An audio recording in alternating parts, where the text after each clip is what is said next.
Morning बच्चों, मैं प्रदीप आपका स्वागत करता हूं आपके अपने चैनल प्रदीप फिजिक्स प्लैनेट में। तो आज हम लोग आ चुके हैं फिर से आपके बीएससी सेकेंड ईयर के फर्स्ट पेपर पर। अब फर्स्ट पेपर आपका चल रहा है ऑप्टिकल फिजिक्स एंड लेजर, और ऑप्टिकल फिजिक्स और लेजर का पहला यूनिट हम लोगों ने खत्म कर दिया है बच्चों। और जो लोगों ने नहीं देखा तो वो जा करके फटाफट से उस लेक्चर को देख करके सारे नोट्स कंप्लीट कर सकते हैं। तो बच्चों आज हम लोग आ चुके हैं थर्ड यूनिट पर, और ये आपका थर्ड एक आपके फर्स्ट पेपर का यूनिट। और यहाँ पे हम लोग बात करने जा रहे हैं आज पोलराइजेशन ऑफ लाइट के बारे में। तो बच्चों मैं बता दूं कि पोलराइजेशन ऑफ लाइट एक लाइट की ही प्रॉपर्टी के अंदर, मतलब ऑप्टिकल फिजिक्स का एक बहुत बड़ा ब्रांच है, जहां पर हम ऑप्टिक्स मतलब लाइट के प्रॉपर्टीज में आगे बढ़ करके पोलराइजेशन के बारे में बात करने लगते हैं।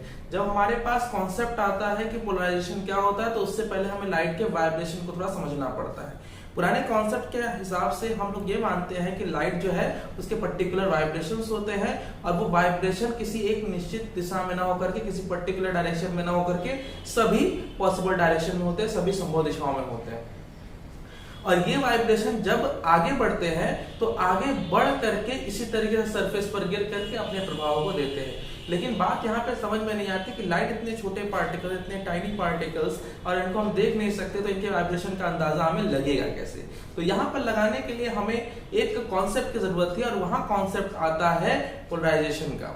अब यहाँ पर हमें इस कॉन्सेप्ट को समझने के लिए चाहिए टूरमैलिन क्रिस्टल या फिर और भी क्वार्ट्ज क्रिस्टल वगैरह। तो टूरमैलिन क्रिस्टल क्या है, पहले उस पर थोड़ा बात कर लेते हैं बच्चों।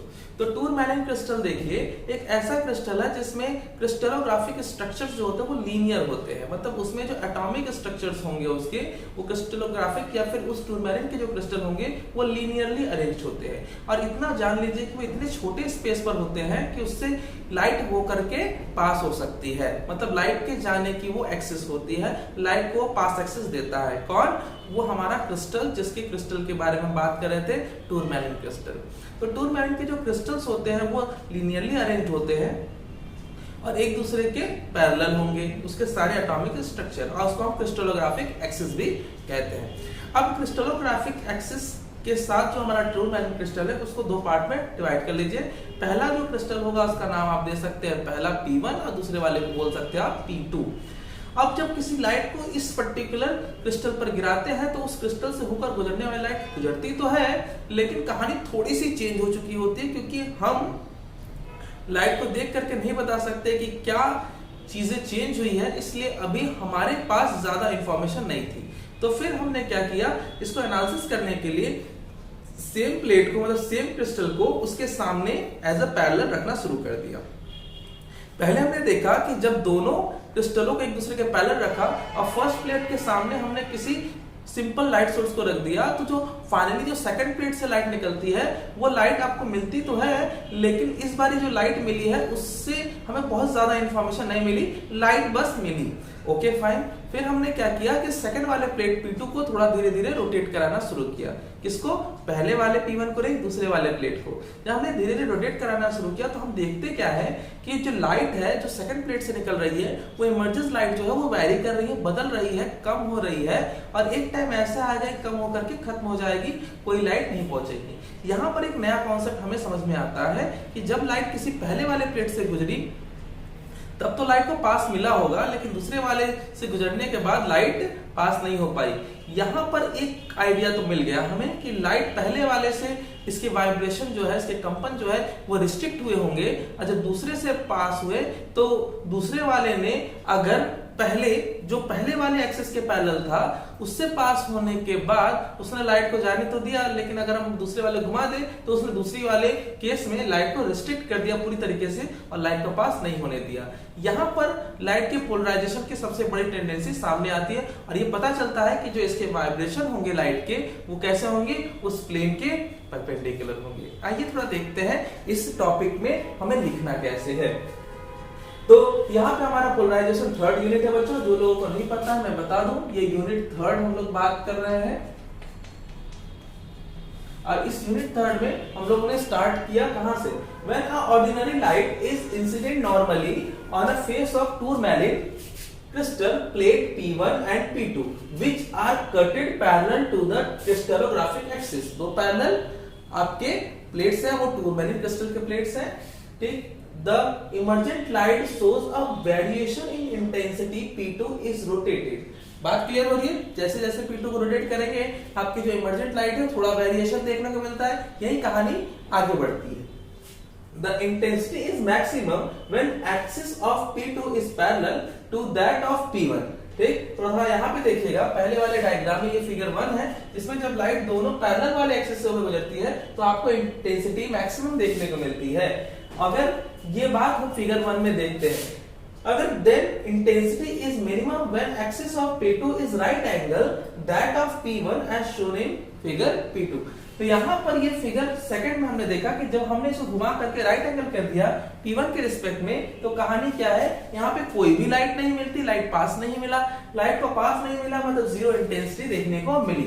यहाँ पर फिगर 2 में हमें कुछ नया कॉन्सेप्ट देखने को मिला और ये आपको बताता है कि इसके वाइब्रेशन कैसे होंगे, परपेंडिकुलर होंगे। This shows that light emergent is not symmetrical about the direction of propagation of light, but its vibration are combined only to a single line in a plane perpendicular to direction of propagation. Such light is called plane polarized light or in linearly polarized light। मेरी बात फिर से ध्यान से समझिए, जो light के vibration है इससे रिस्ट्रिक्ट हो गया, तो ये बात तो क्लियर हो गई कि इसके जो वाइब्रेशन होंगे वो परपेंडिकुलर होंगे, लीनियर तो इस तरीके से मतलब इसके एक्सिस पर तो नहीं होंगे।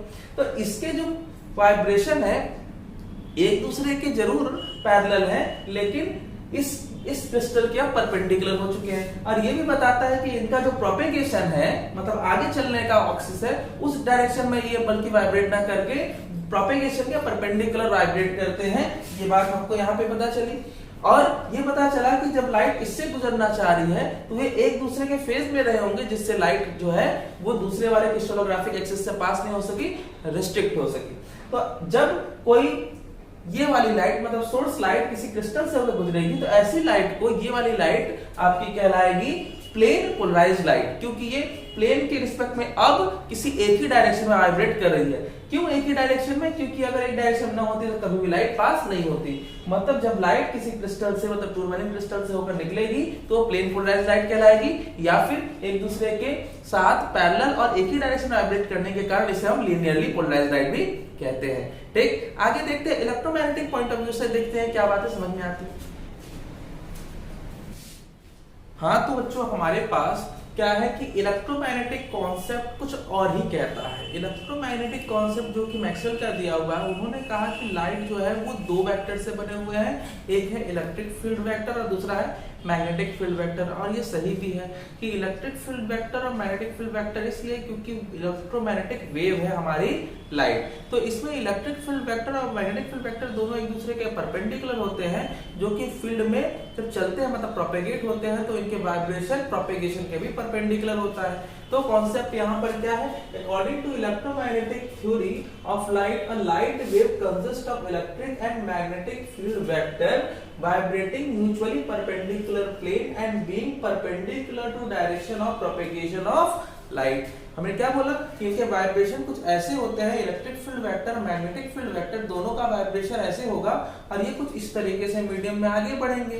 तो जैसे आप दो पेन ले लीजिए, दोनों को ऐसे क्रॉस करके और उनको आगे लेके चलिए, वही इनका एजम्पशन रहा है। अब यहाँ पे इलेक्ट्रिक फील्ड को हम लोग जब कॉपी पर सॉल्व करते हैं तो इलेक्ट्रिक वेक्टर को मान लेते हैं कि वो प्लेन के पैरेलल है, मतलब उस वेक्टर को हम लोग लाइट वेक्टर कहते हैं। यहाँ पे सारी कहानी प्लेन के इर्द गिर्द घूमती है, तो यहाँ पर इलेक्ट्रिक फील्ड को हम लाइट वेक्टर मानते हैं और ये लाइट वेक्टर हमेशा प्लेन के पैरेलल होगी। ध्यान दीजिएगा, ठीक। The electric field vector is known as light vector. Hence, the plane polarized light is the light in which the light vector vibrates along a fixed straight line in a perpendicular to the direction of propagation। बात clear? मतलब electric field fix हो गया और आपका magnetic field vector कुछ ऐसा होगा और ये इलेक्ट्रिक फील्ड वेक्टर फिक्स रहेगा, मैग्नेटिक फील्ड वेक्टर फिक्स रहेगा और ये कुछ इस तरीके से फिक्स रहेगा कि एक पर्टिकुलर फिक्स लाइन पर ही चलता रहेगा। कौन आपका?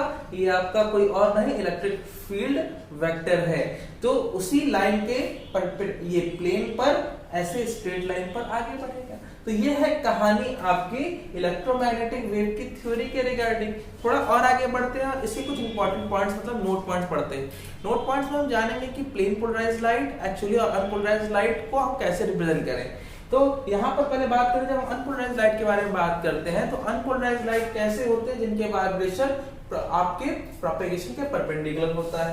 And unpolarised light the vibration are symmetrical, मतलब एक जैसे ही होने हैं, arrange in direction perpendicular to the direction of propagation, hence it is represented as, देखिए ये डायग्राम है इसका वाइब्रेशन जो है वो परपेंडिकुलर है, ठीक है, ऐसे करके परपेंडिकुलर, किसके परपेंडिकुलर है, प्रोपेगेशन के। तो प्रोपेगेशन जो है आपका इधर हो रहा है, तो वाइब्रेशन जो है वो कुछ इस तरीके से है ताकि वो आगे बढ़े। यहाँ पे थोड़ा ध्यान दीजिएगा। Second, in a plane polarised light the vibration are along the straight line combined in a plane.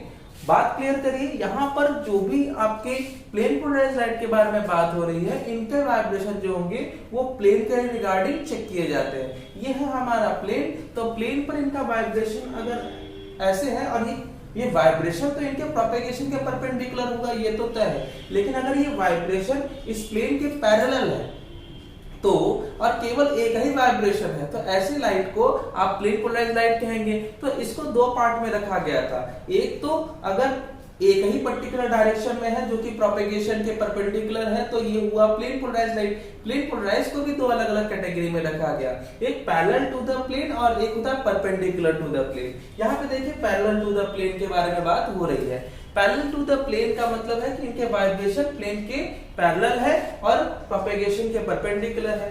दूसरा पार्ट क्या है कि इसमें आपकी ये वाइब्रेशन है कुछ इस तरीके से वाइब्रेट कर रहे हैं, लेकिन ये अभी भी प्रोपेगेशन के क्या है, परपेंडिकुलर है, लेकिन प्लेन के भी परपेंडिकुलर है। तो इस तरीके से ये दोनों लाइट क्या हुए, plane polarised light. This is parallel to the plane और ये है परपेंडिकुलर टू द प्लेन। तो कहानी बस इस वाले में बदल जाएगी कि in a plane polarised light vibrating along the straight line combined in a plane if the vibration are parallel. यहाँ पे पैरेलल के बारे में जब बात हुई तो ये वाली लाइट के बारे में बात हो रही है, यहाँ पे परपेंडिकुलर आप कर देंगे तो सेकंड पॉइंट कर दीजिएगा कि if the vibration are perpendicular, इसके नीचे कर लीजिएगा perpendicular to the plane of propagation, then this one can be represented by। तो ये है आपका perpendicular vibration